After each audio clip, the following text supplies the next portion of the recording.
Hi everyone, my name is Kara Anandano and I will be presenting on my critique of the Cape Wind Energy Project's social impact assessment. The Cape Wind Energy Project is a wind energy facility off the coast of Massachusetts in the Horseshoe Shoal region of Nantucket Sound within the outer continental shelf. It contains 130 wind turbines arranged in a grid pattern with a maximum electric output of 468 megawatts, and it would connect to the New England Power Pool. The developer of the project is Cape Wind Associates, and they hoped to commence construction in 2009 and be operational by 2010, but unfortunately that did not come to fruition. So the reason for the environmental impact statement is because of the Outer Continental Shelf Lands Act. As I mentioned previously, Cape Wind Energy falls within the Outer Continental Shelf, which means it requires environmental review for federal approval of the project. Under NEPA, a final environmental impact statement was needed because the project requires the issuance of a lease, easement, or right-of-way and related approvals by the Minerals Management Service within the Department of Interior. And moving forward, I will be referring to the Minerals Management Service as MMS. The development of the final environmental impact statement was an extremely complicated and bureaucratic process that spanned nearly a decade. In November 2001, Cape Wind Associates, the applicant, sought permission from the U.S. Army Corps of Engineers for their project. In December of 2001, the Army Corps of Engineers decided that an environmental impact statement was needed. In the following March of 2002, public scoping meetings were held. 2 years later, in November of 2004, the U.S. Army Corps published a draft environmental impact statement and opened a public comment period that lasted for 60 days. Then in 2005, with the enactment of the Energy Policy Act, jurisdiction of NEPA evaluations shifted away from the U.S. Army Corps of Engineers to MMS within the DOI. So then in that fall of 2005, MMS reviewed the application by Cape Wind Associates and the previous DIS from the U.S. Army Corps of Engineers and determined that a new DEIS would need to be drafted because of the change in regulations and requirements. MMS used public comments from the U.S. Army Corps DEIS for the scoping of their own EIS. Then in spring 2006, they agreed to use an independent contractor to conduct the EIS. 2 years later, MMS published the DEIS and opened a public comment period that lasted 90 days. Finally, a year later, in January 2009, MMS published the final environmental impact statement for the Cape Wind Energy Project. The final environmental impact statement is an 800-page document including an executive summary, a table of contents and acronyms, 12 sections, and 14 appendixes. The FEIS does not specifically mention a social impact assessment. However, the report does address a category of socioeconomic resources and land use. And so for my critique, I considered this section as the SIA component.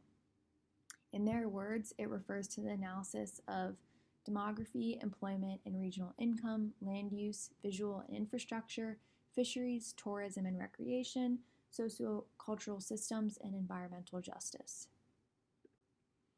In terms of methods, they identified impact-producing factors and then evaluated the magnitude of those impacts on areas of potential impact. And for impact-producing factors, they considered both normal and non-routine conditions.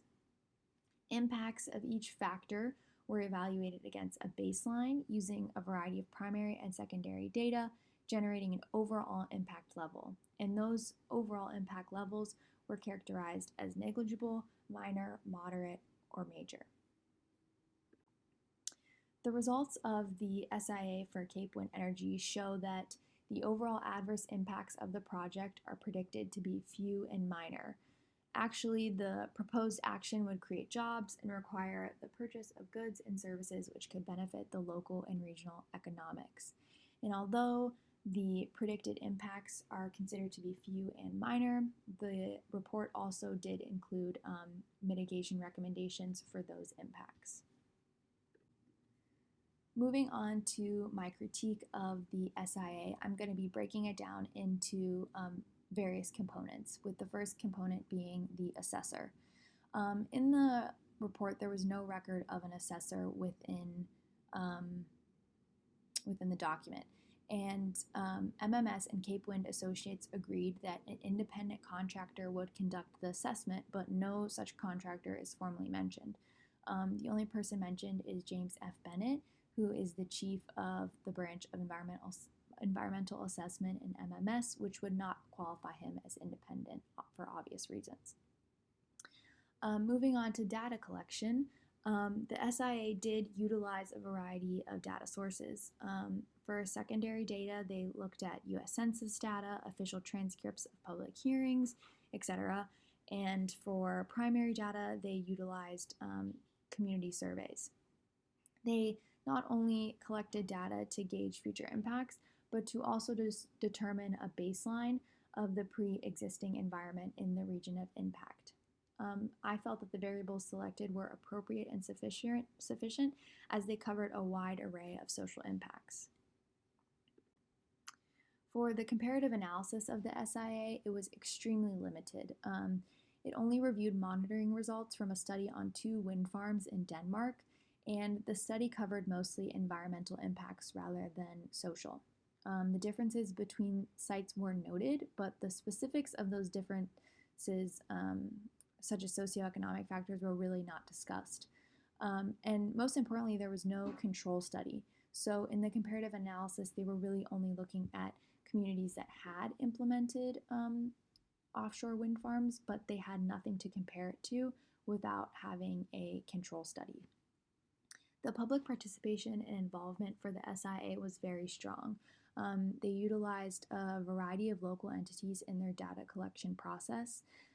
They held 4 cooperating agency meetings, meeting with different agencies in the community, including indigenous groups. Their scoping process included public meetings as well.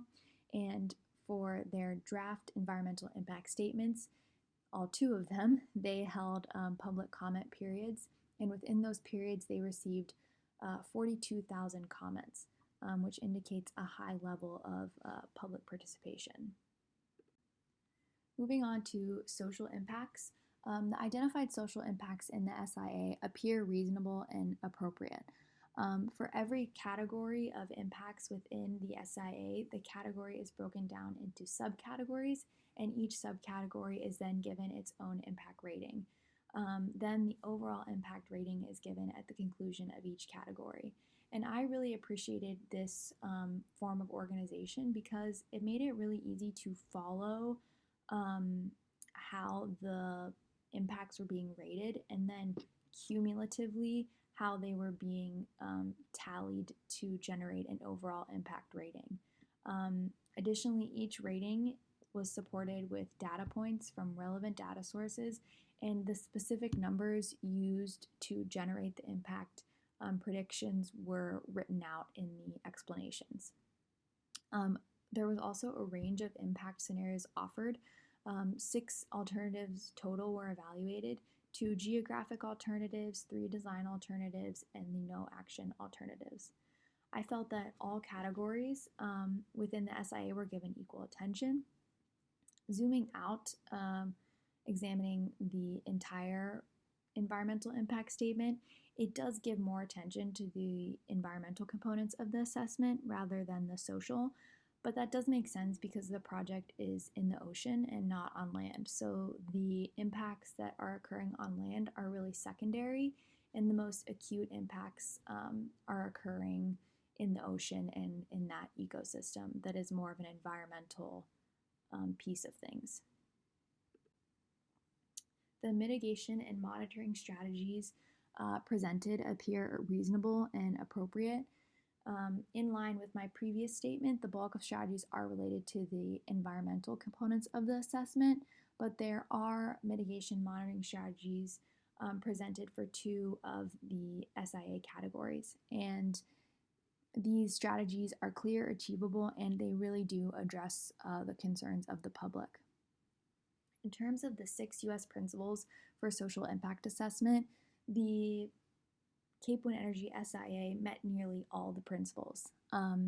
However, it did not disclose gaps in data or address future data needs, which falls short of the requirements for principles 4 and 6. My final grade for the Cape Wind Energy Social Impact Assessment is a B.